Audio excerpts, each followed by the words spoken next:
예레미야 11장 1절부터 12장 6절 말씀 가지고 함께 나눕니다.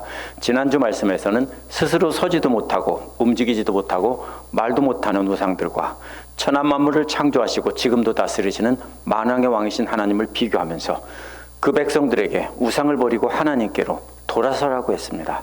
예레미야는 깨닫지 못하는 백성들이 깨달을 수 있도록 징계하셔서 돌아오는 자들을 구원해달라고, 나를 때려달라고 했습니다. 이 기도에 대한 응답이 오늘 말씀입니다. 그래서 하나님께서 조상 때부터 끊임없이 배반하던 그 백성들을 한결같은 사랑으로 참고 또 참고 참아주셨다는 겁니다.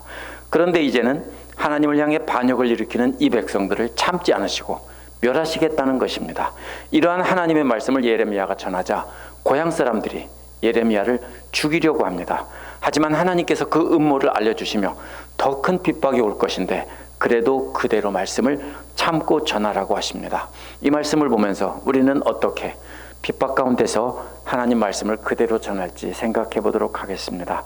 1절부터 17절은 더 이상 참지 않으시는 하나님의 모습이 나옵니다. 1절에서 3절은 여호와로부터 예레미야에게 말씀이 왔다라는 것입니다. 10장에서 예레미야가 간구한 기도에 응답이 와서 이제 여호와의 말씀이 예레미야에게 도착했다는 겁니다.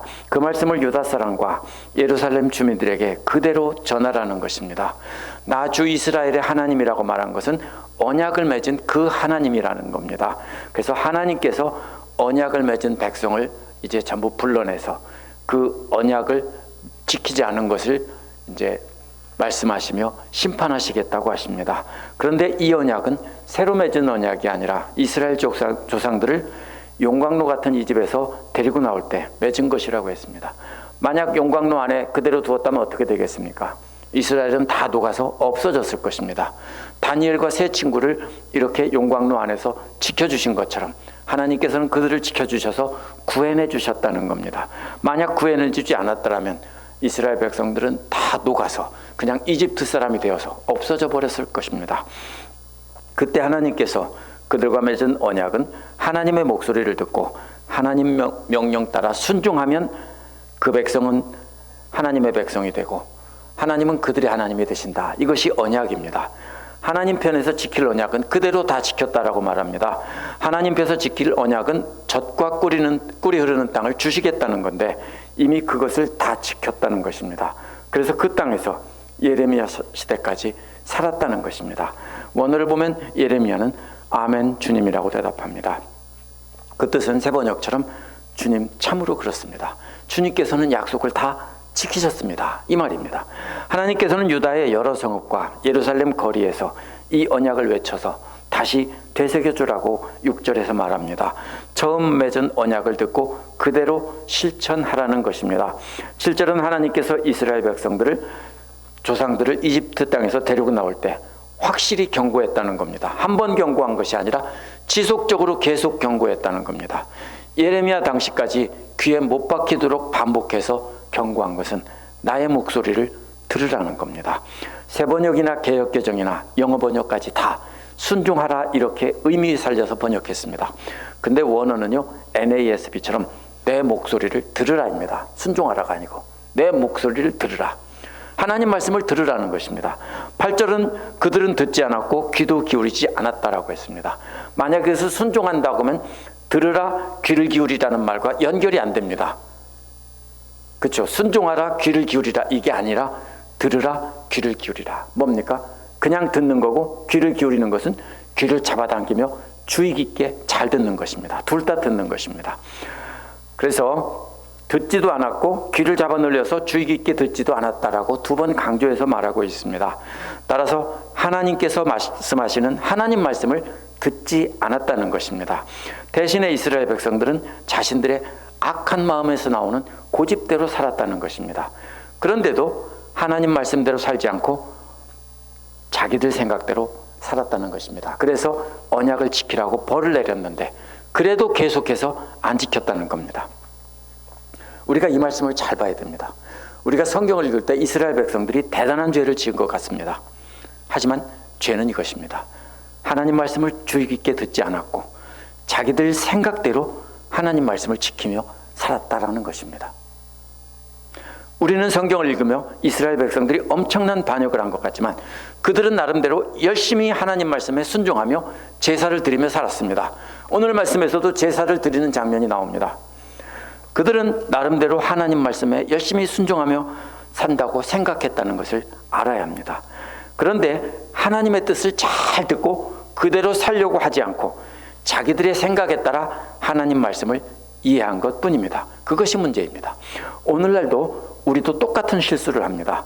하나님 말씀을 듣고 순종한다고 착각하지만 사실은 우리가 물려받은 문화와 우리가 갖고 있는 사고방식의 틀 안에서 자신들이 옳다고 생각하는 것만 선택적으로 받아들입니다. 미국 사람들은 미국 사람들의 사고방식에 따라 하나님 말씀을 받아들이고요.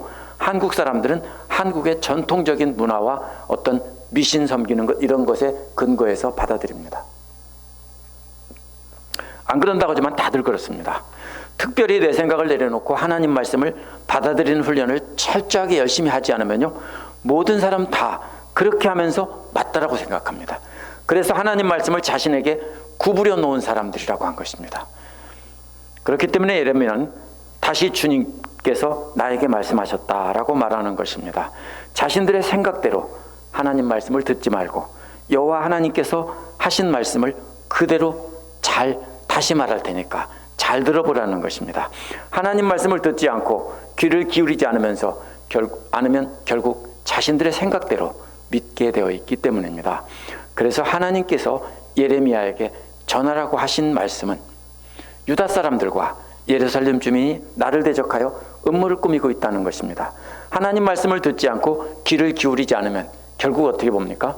어떤 때 그렇게 하죠? 우습게 볼 때 그렇게 하죠? 듣지도 않고 귀를 기울이지도 않고 말하면 어떻게 합니까? 우리는 씹는다라고 하죠.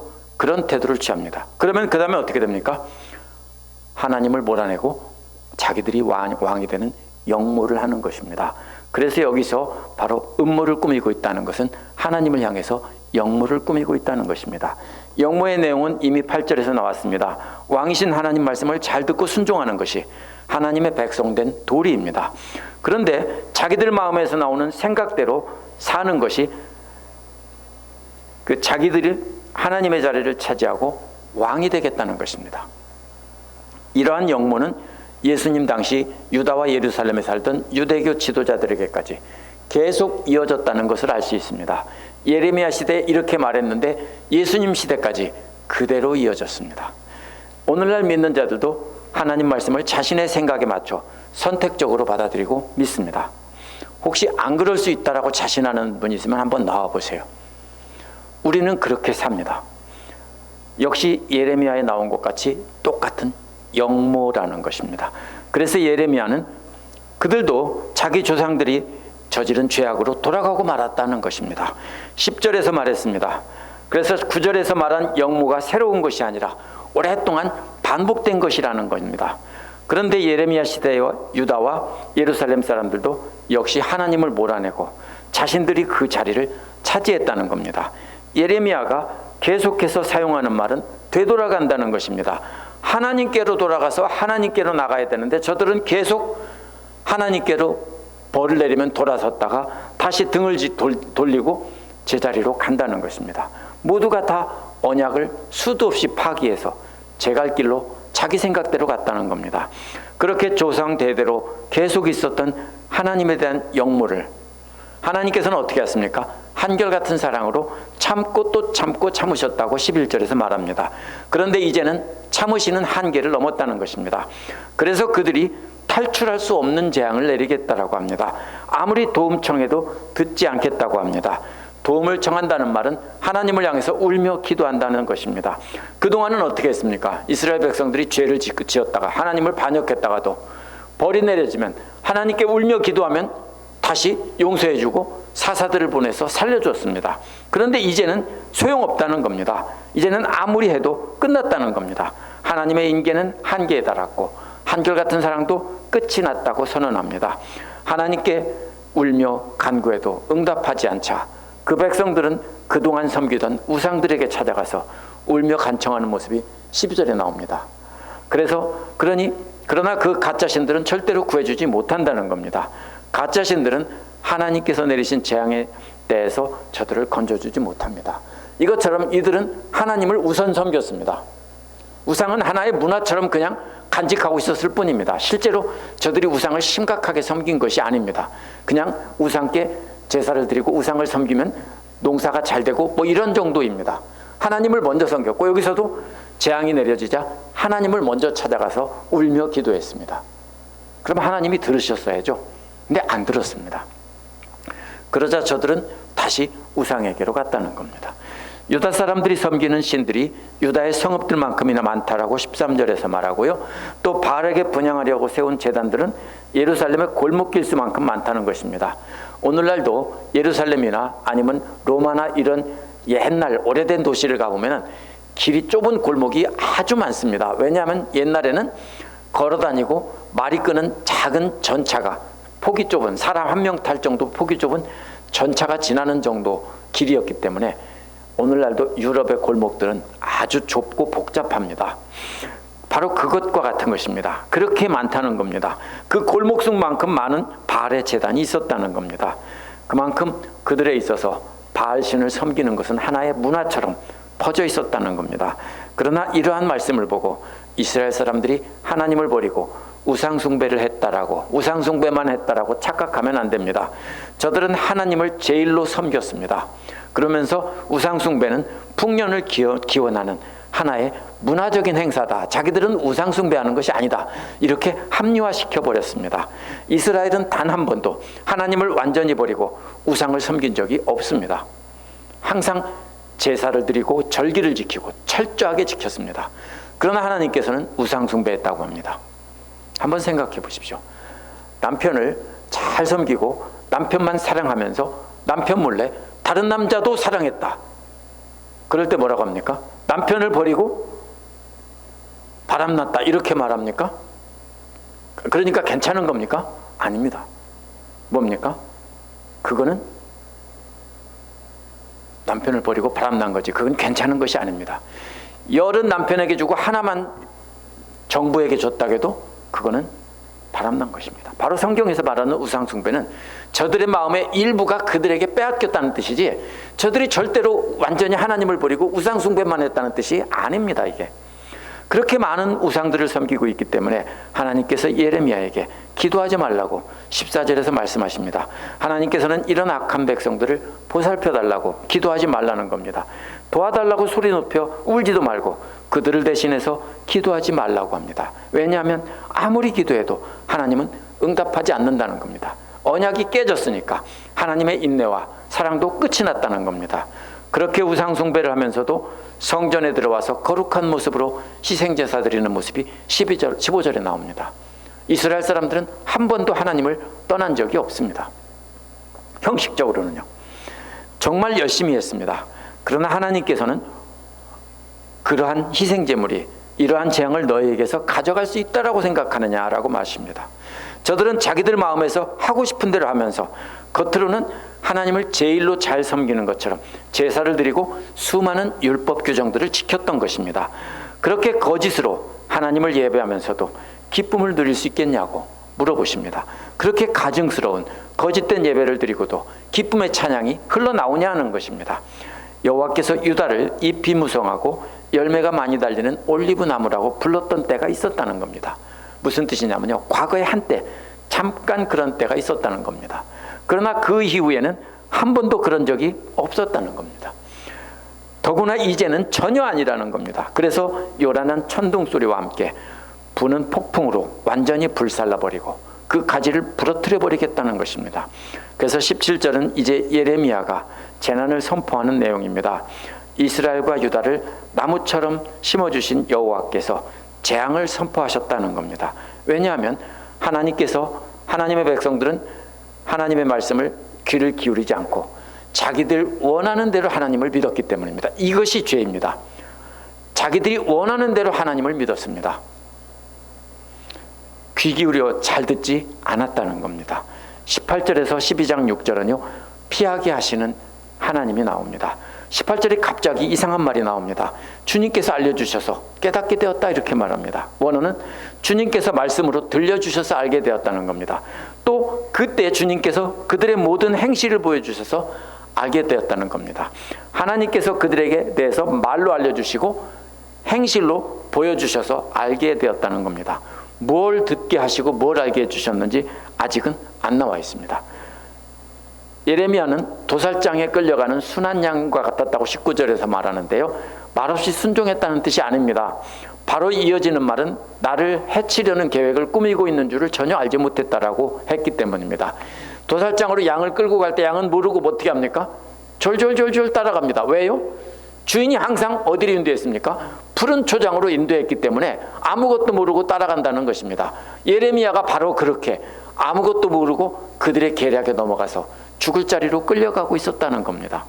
그런데 처음에는 어디로 끌려가는지 알지도 못했는데 저들이 뭐라고 했습니까?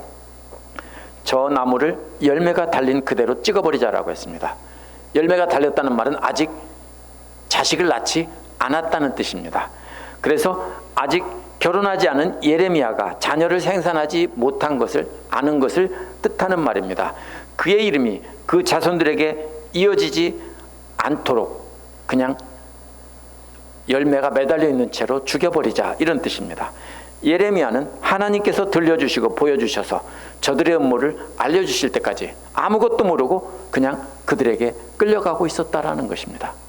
20절에서 그 음모를 알려주신 분이 바로 만군의 여호와, 그분은 의로운 재판관이라고 하셨습니다. 올바른 재판을 하시는 분이기 때문에 자신의 결백함을 아시고 대적들의 악함을 심판해 주신다는 겁니다. 그 하나님을 사람의 생각과 마음을 감찰하시는 분이라고 했습니다. 생각과 마음이란 콩팥과 심장입니다. 콩팥이란 감정과 사랑이 머무는 곳이고요, 심장은 지식이 머무는 곳입니다. 모든 감정과 모든 생각들을 하나님께서 다 하신다는 겁니다. 하나님께 다 알았으니까 주님께서 원수 갚아주시는 것도 보게 해달라는 겁니다. 예레미야는 알면서도 직접 원수 갚지 않고 원수 갚는 일은 하나님께 맡긴 것입니다. 21에서 23절은 예레미야의 기도를 들으신 하나님께서 아나돗 사람들을 두고 하신 말씀입니다. 드디어 예레미야를 죽이려고 한 사람들의 정체가 밝혀집니다.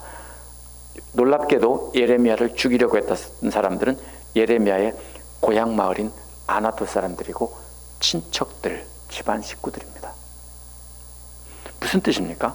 예레미야 고향 사람들은 예레미야에게 주님의 이름으로 그 재수 없는 예언 좀 그만하라고 한 것입니다. 그런데 예레미야는 하나님께서 말씀하셨으니까 계속 전하죠. 너 안 그러면 죽여버린다라고 경고했는데도 안 듣고 예레미야가 계속 전했습니다. 그러니까 그 가족과 친척들이 모두 나서서 음모를 꾸면서 이렇게 사랑하는 가족이 오라고 하니까 가다가 하나님께서 너 끌려가면 죽는다, 그러니까 그것을 알려주셨다라는 겁니다. 이 친척들은 뭘 하려고 했습니까? 명예살인을 하려고 했습니다. 공동체의 명예를 더럽힌다며 예레미야를 죽이면 자기들의 명예가 더럽히지 않고, 만약에 예레미야를 살려두면 나중에 어떻게 됩니까? 다른 유다 사람들이 전부 아나돗 사람들을 다 죽일 것이죠. 그러니까 아나돗 사람이 나서서 먼저 이렇게 죽이려고 계획한 것입니다. 22절은 그러므로 주님께서 그들을 벌하신다고 했습니다.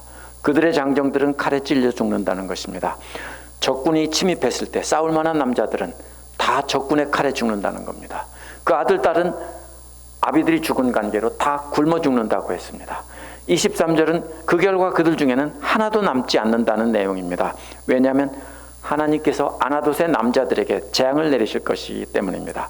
언젠가 하면 벌을 내리시는 그 해에 그렇게 된다고 하시는데 남자들이 다 죽게 되고 나머지는 다 굶어 죽는다는 겁니다. 하나님의 말씀을 거부하고 그 예언자를 죽이려고 했기 때문입니다. 12장 1절에서 6절은 예레미야가 하나님께 받은 예언이 아니라 예레미야가 하나님께 드리는 말씀입니다. 이것을 구별하기 위해서 이 세 번역을 보면 옆으로 약간 들였었다가 다시 냈었다가 한 것은 이 말하는 사람이 바뀌었다는 것을 표시하려는 것입니다.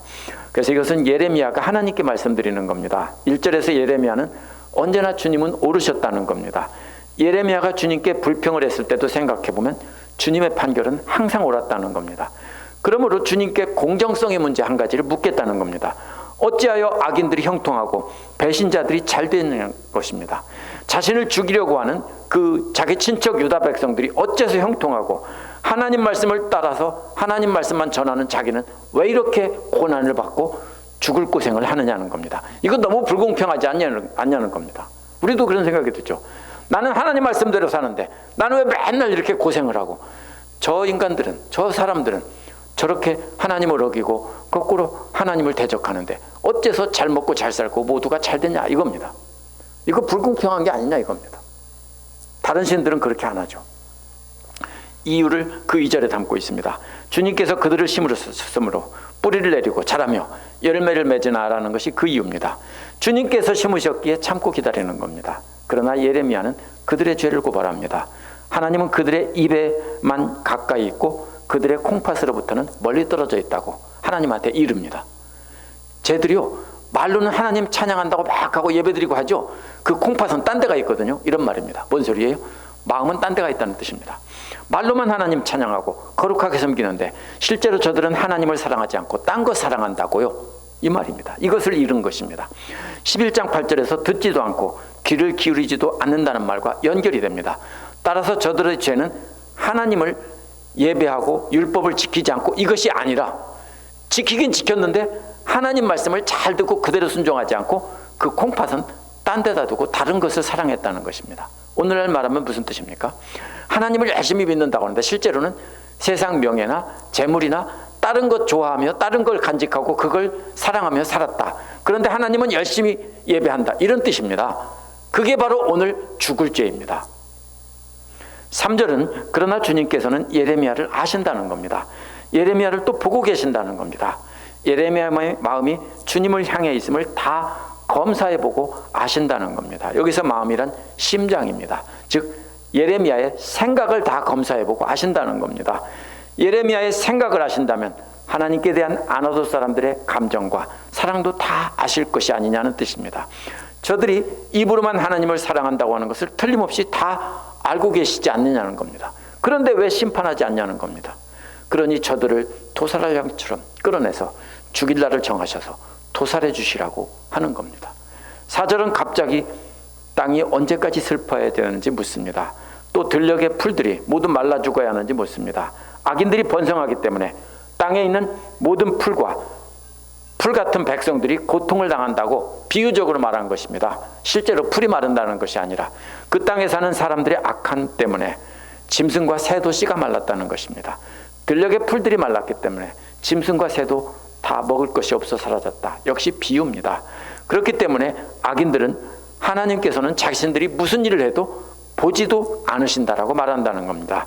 이렇게 예레미야가 하나님께 탄식하며 불평하자 하나님께서 대답하신 것이 5, 6절입니다. 5절에서 뭐라고 말합니까? 하나님께서 갑자기 내가 사람과 달리기를 해도 피곤하면 어떻게 말과 달리게 하겠느냐. 이게 뭔 소리입니까? 사람이 과 달리기 하는 것은 걸어다니는 적의 보병들에게 쫓기며 도망가는 모습입니다. 적의 보병들이 창이나 칼을 들고 쫓아오면 내가 먼저 더 빨리 달려서 도망가면 살죠. 그런 뜻입니다. 예레미야가 어떻게 하고 있습니까? 저들에게 보병이 칼을 들고 창을 들고 예레미야를 찔러 죽이려고 하는 것 같은 것이 바로 지금 오늘 본문 상황입니다. 그것도 지금 못 이겨서 너 죽겠다고 하는데 만약에 그 다음에 나오는 게 뭡니까? 말과 달리기를 하면 이것은 무슨 말입니까? 말을 탄 기병들이 창을 들고 쫓아와서 그냥 찌르려고 할 때는 어떻게 도망갈래? 이런 소리입니다. 어떻게 해요? 앞으로 더 큰 핍박이 있을 텐데 그때는 어떻게 할래? 이런 소리입니다. 아나도스 사람들과 싸우는 것은 사람과 달리기를 하는 것입니다. 그 사람들에게 쫓겨 도망가는 거죠. 그런데 말과 달리기 하는 것은 어떤 사람들은 예루살렘의 종교 지도자들과 싸우는 것이라고 해석하고 어떤 사람은 바벨론의 침공이라고 해석합니다. 그런데 그 의미가 확실하지 않으면 문맥을 통해서 보면 됩니다. 그 다음에 이어지는 비유도 역시 앞에서와 똑같이 작은 것과 큰 것이 대조됩니다. 작은 게 뭡니까? 내가 조용한 땅에서만 안전하게 살 수 있다면, 이 말은 평화로운 땅에서 안전한 땅에서 넘어진다면 이런 뜻입니다.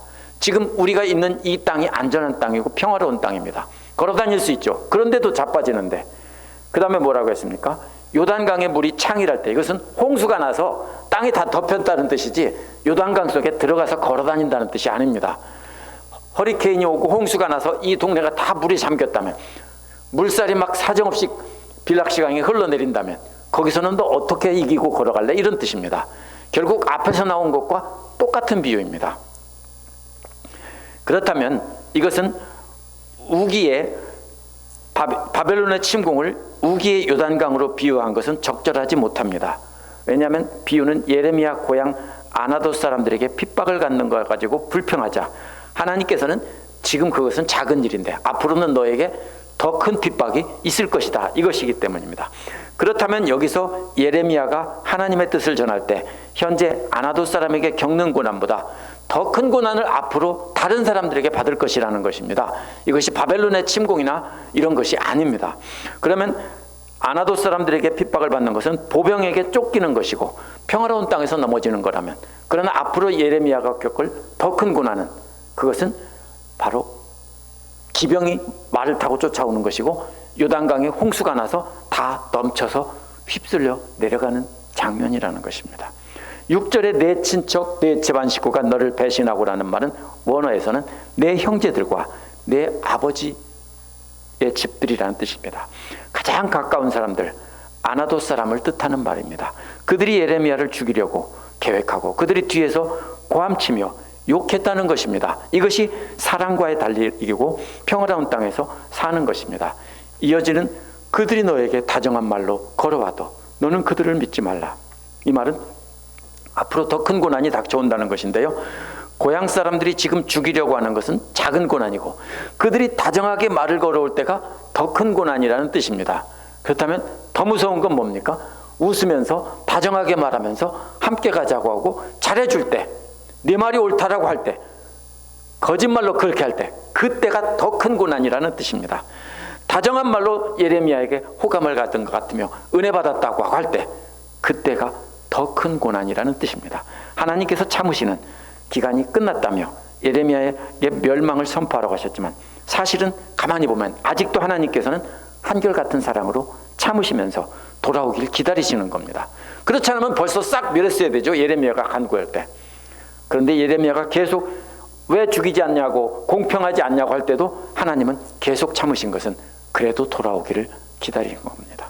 오늘 말씀을 보면 예레미야 당시 하나님의 백성들의 죄는 8절에 나온 것처럼 하나님의 말씀에 귀 기울여 듣지 않고 귀를 잡아당겨 잘 듣지 않고 그 말씀을 마음에 새기지 않은 것입니다. 자기들 마음에 있는 생각대로 하나님 말씀을 듣고 믿은 것입니다. 오늘날 우리의 문제도 겉으로는 하나님을 잘 섬기는 척하지만 실제로는 다른 것을 사랑하면서 자기 생각대로 들으면서 자기 마음에 맞는 말만, 자기에게 좋은 말이 들려오면 은혜 받았다라고 하는 것이 바로 죽을 죄라는 뜻입니다. 그렇게 자기중심적으로 믿으면서 그러한 믿음을 겉으로 드러나는 예배 행위로 가리는 것이 바로 이 가증한 것입니다. 그러나 하나님께서는 그러한 가짜 교육을 다 하시면서 한결같은 사랑을 참으시며 하나님 말씀을 듣고 귀를 기울이며 그 말씀을 사랑해서 마음에 간직하라는 겁니다. 그러한 하나님 말씀을 전하던 예레미야가 고난을 겪은 것은 바로 그 하나님의 한결같은 사랑 때문이라는 것입니다. 내가 그래도 저들이 돌아오기를 기다리는데 네가 조금 참아주지 않겠냐, 이런 뜻입니다. 혹시라도 회개하고 돌아서면 용서하시려고 전하는 자가 고난을 받는 것을 보고도 참으신다는 겁니다. 우리도 먼저 예레미야를 통해서 하나님께서 우리에게 하시는 말씀을 들어야 합니다. 날마다 하나님 말씀 듣고 귀를 잡아당기면서 듣고 그 말씀을 간직해서 사랑하며 간직해야 됩니다. 간직했다고 딴 거 사랑하면 안 됩니다. 그렇게 간직한 말씀을 전하며 하나님 말씀 잘 듣고 진짜 거룩을 행하지 않으면 다 멸망한다고 우리도 전해야 합니다. 그럴 때 우리도 직접 대적하며 핍박하는 사람을 만나겠지만 그 사람들은 아주 하찮은 적이고 보병이고 메마른 땅에서 걸어가는 것과 같은 땅 짚고 헤엄치기 같은 겁니다. 더 무서운 사람들은 우리를 대적하지 않으면서 잘해주면서 마음속으로 대적하는 사람들이 더 무서운 대적이라는 겁니다. 그러니까 우리도 하나님의 마음으로 한 사람이라도 멸망하지 않고 돌아오길 기다리며 하나님 말씀을 우리도 예레미야처럼 전해야 되는 것입니다. 기도하겠습니다.